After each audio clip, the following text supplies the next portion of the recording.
Gazeta Entrevista está de volta no Acre, 1h43. Antes de eu conversar com o secretário de Estado de Segurança Pública, Coronel Paulo César, eu tenho um recado da Dom Barbearia para você. A Dom é uma das empresas que mais inovam no mercado acreano. Em parceria com a Bahia Cosméticos, a Dom traz vários produtos para o cuidado masculino. São produtos com extrema qualidade. Tem óleo para barba, pomada com efeito seco, pomada com efeito molhado e shampoo 4 em 1 para cabelo, barba, corpo e para barbear. E ainda conta com um atendimento exclusivo dos principais barbeiros da cidade.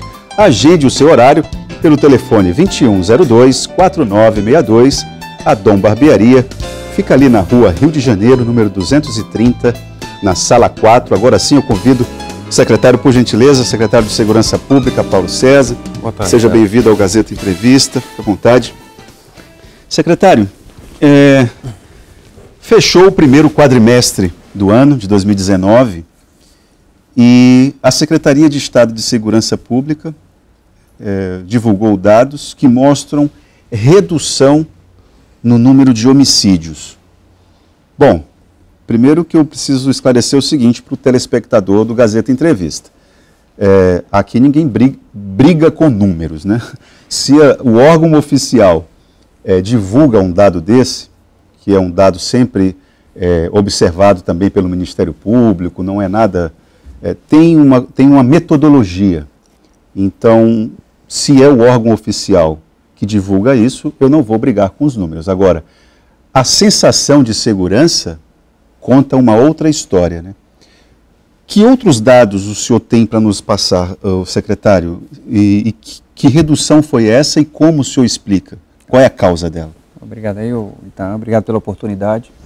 Os telespectadores da TV Gazeta, minha boa tarde. Na verdade, os dados não foram apresentados pela Secretaria de Segurança. Os dados, eles são apresentados e acompanhados pelo Ministério Público, que através do núcleo de acompanhamento técnico, né, e do controle externo, acompanha todos os dados referentes à criminalidade do nosso Estado. Então, os dados não foram capturados, nem tampouco pela Secretaria de Segurança, nem tampouco apresentados. E quem formula os dados? É o Ministério Público Estadual, né? Eles têm um núcleo que acompanha a violência, tem diversos indicadores que eles cruzam e acompanha não só esses dados em relação a mortes derivadas de atos violentos, como também de roubos e furtos, né?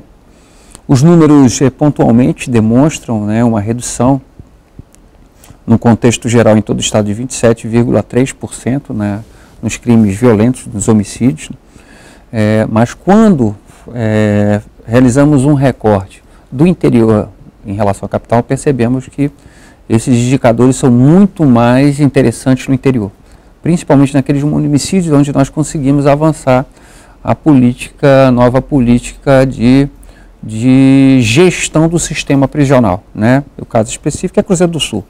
Esse indicador de redução alcançou 83%, ou seja, um número muito significativo. Eu me lembro que no primeiro trimestre tiveram 3 homicídios lá. Nos 3 primeiros meses, os dados, que agora, para minha surpresa, está falando que é o Ministério Público que formula esses dados. Exatamente. Então, houve isso aí, para uma cidade daquele porte, 3 homicídios, embora todo homicídio seja lamentável, exato, mas 3 mortes é um número bem reduzido. Isso nos 3 primeiros meses. Me lembro exato, que eu pedi da sua assessoria os dados referentes ao primeiro trimestre e eu percebi isso mesmo, assim, a redução muito mais acentuada no interior. Agora, o problema é a capital, né? A capital nós temos um problema recrudescente, né, de muito tempo. Estamos fazendo um combate bem pontual, né, tentando antecipar-se ao crime por meio de ferramentas de análise criminal que possibilitam dotar de policiamento aqueles locais onde potencialmente essa estatística ou esse estudo, né, é claro, calcado também num trabalho de inteligência, determinam ser possível a prática de violência, a existência de violência, né, a possibilidade de violência. isso tem sido uma prática comum. Então, há um fortalecimento do policiamento não só preventivo, mas repressivo também, nesses espaços, né? Alcançamos um número significativo de redução, né, de 11,08% na capital. Aqui na capital. Na capital. Está muito aquém das nossas expectativas, né? Acreditávamos que com as medidas que foram adotadas, né, esse número fosse mais avançado.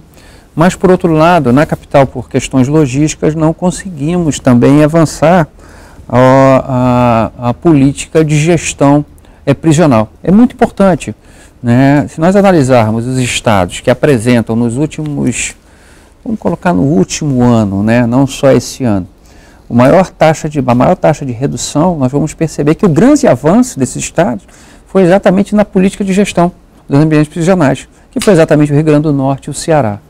A situação está dramática no Rio Grande do Sul, por exemplo, presos na viatura em frente à delegacia. Exatamente. O Rio Grande do Norte e o Ceará, né, eles passam por um movimento também de redução da criminalidade e calcado efetivamente nessa mudança de gestão.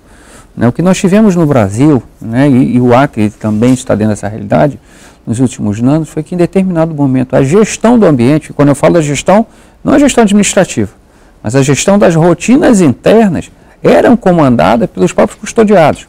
Né? Então, essa retomada da ordem no interior dos ambientes prisionais, ela é fundamental, primeiro, para possibilitar um ambiente de ressocialização, para que essa pessoa retorne melhor à sociedade e para que o ambiente prisional não seja o gabinete do crime organizado. Sim. Né? Que é uma prática recorrente no Brasil. E essa mudança, essa simples mudança, que não é tão simples, ela é complexa, ela carece de uma adesão no primeiro momento, dos órgãos que integram o sistema de justiça criminal, que é o Judiciário, do Ministério Público, tem que estar afinados, azeitados com a proposta, né?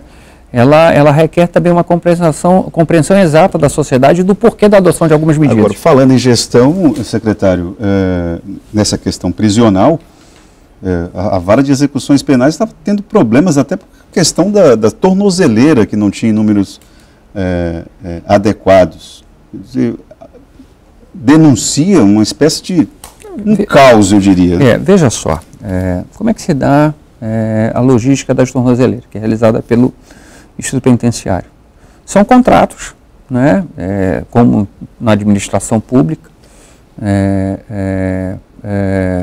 realizado por meio da ferramenta adequada, que é uma licitação, com um determinado teto, né, onde nós temos onde o Estado tem uma disponibilidade de tornozeleira, né, diante da expectativa de progressão de regime ou de qualquer outra medida que permita o reeducando, né, o custodiado, estar fora do ambiente prisional, seja no regime semiaberto, seja numa liberdade provisória, seja por um motivo qualquer. Na prática, né, tem que haver um contato muito bem afinado entre a gestão do sistema penitenciário, aquele que é responsável, e a vara responsável pela concessão desses benefícios, no sentido de que a liberdade não seja conferida sem que tenha a retaguarda um número necessário de tornozeleiras destinadas a esse fim. Já fizemos o contato com o Judiciário no sentido de que eles acompanham o estoque, e não é um estoque qualquer. O estoque ele se dá de duas formas. Da quantidade que nós temos, né, destinadas pela empresa que fornece o serviço, e também daqueles custodiados, que progridem para o regime aberto e devolvem suas tornozeleiras e colocam lá à disposição. Então, esse afinamento, né, entre as várias execuções e o IAPEM, e a administração, ele é necessário. É necessário. O problema é que, por problemas diversos, durante muitos anos, não havia comunicação entre esses dois setores, né, o juiz, efetivamente, o magistrado que está à frente não sabia da disponibilidade, cumpriu o seu papel, né, efetivamente de destinar, né, sem que estivesse na retaguarda a quantidade necessária de tornozeleira. É interessante colocar o seguinte: o estado do Acre é efetivamente o estado que mais tem tornozeleiras. Proporcionalmente tem mais tornozeleira. Alguns estados do país sequer utilizam ainda essa prática, ainda tem o confinamento como regra. Né? E é interessante ainda colocar o seguinte: o estado do Acre é que tem a maior população carcerária ainda confinada proporcional do país. Esses números, porque eu acho questão, eu já tive aqui outra oportunidade, coloquei esses números, em toda a oportunidade coloco para a sociedade. Nós temos uma política há muitos anos destinada meramente à repressão. Prender. E o resultado está aí. Essas prisões, elas não resultaram numa sociedade melhor, elas não resultaram de redução de indicadores de criminalidade. O que nós precisamos é prender-se com qualidade, aquelas pessoas que estão ordenando o crime, para que as demais que estão à beira, que estão à margem do crime, né, deixam de receber esse ordenamento para integrar o crime. Precisamos de outras políticas que efetivamente não passam efetivamente pela segurança pública. São políticas de prevenção, infraestrutura, produção, economia. Eu vou pedir à produção só um pouquinho de paciência, porque tem algumas situações que precisam ser faladas aqui. Secretário, falando a respeito de gestão, o senhor considera problema de gestão também o fato de que a cabeça do coronel, comandante da Polícia Militar, ter sido pedida por associações que representam os militares, foram até o vice-governador. Que leitura que o senhor faz a respeito desse ambiente? É um problema de gestão? Porque o comandante falou que ele está se comunicando direto com a tropa agora, sem a intermediação das associações. Isso para o senhor é algo que precisa ser alimentado ou não? Veja só, eu acho que essa questão, primeiro que não passa efetivamente pela Secretaria de Segurança, né? A Secretaria compete apenas à política... Política de articulação, né? De articulação e de gestão do sistema de segurança pública voltada, né, para a estratégia. O senhor já sabe como é que funciona esse sistema. Um outro detalhe importante, né, que qualquer nomeação para qualquer cargo, né, principalmente aqueles que estão à frente das instituições, é uma nomeação de caráter político, né?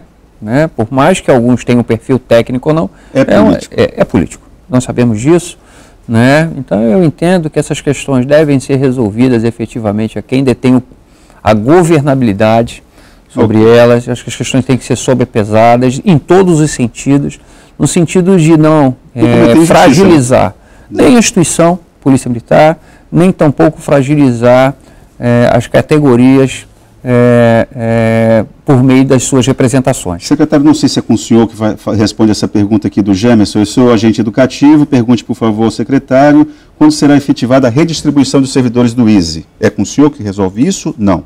Não, veja só, questão da redistribuição. Eu acredito que, na verdade, ele deve ser agente do... Sócio-educativo.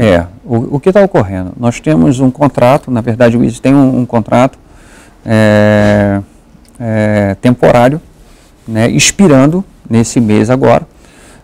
Não há tempo hábil, né, na verdade, para se promover um certame, né, efetivo. Então, haverá uma nova contratação temporária por meio do certame adequado, né, do processo administrativo adequado, e após esse certame, ou seja, o ingresso de novos agentes socioeducativos temporários, aqui será efetuada a redistribuição. Outra pergunta, rapidamente, em relação ao cadastro de reserva, possibilidade de convocação. É um outro assunto também que é interessante, essa pergunta é importante. Né, assim, apesar de não ser a competência da pasta, né, em algum momento a gente tem que falar pelo governo. O governo vive uma situação difícil, muito difícil, né? O esforço, né, realizado pelo governo para promover o chamamento, né, dos concursados, né, efetivamente concursados, que foram aprovados dentro do número de vagas, tanto a Polícia Militar quanto a Polícia Civil, foi estratosférico, é estratosférico, né? Ele com certeza vai elevar o Estado a uma condição que supera em muito a lei de responsabilidade fiscal, né?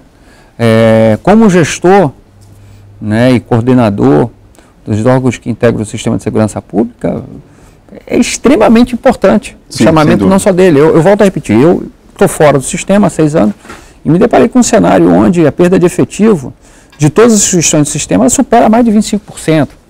Né? Então, o chamamento é importante, mas acredito que o Estado o fará com a devida responsabilidade, calcado nos números que possibilitam uma não futura responsabilização, né, em razão de ultrapassar os limites prudenciais. Para acabar nossa conversa, policiamento escolar, qual a possibilidade de retomar com aquele projeto? Existe? Já há uma tratativa nesse sentido, já estão sendo reconvocados 61 policiais militares da reserva remunerada da Polícia Militar, num termo de cooperação firmado entre a PM e a Secretaria de Educação, onde o policiamento escolar será reativado. Não só reativado, ele vai ser remodelado, né? Ele vai ser agregado também uma tecnologia de monitoramento, há um projeto também de observatório escolar. Então, assim, são situações bem interessantes. Não sou eu que vou ter que alertar o senhor a isso, porque a insegurança no ambiente escolar é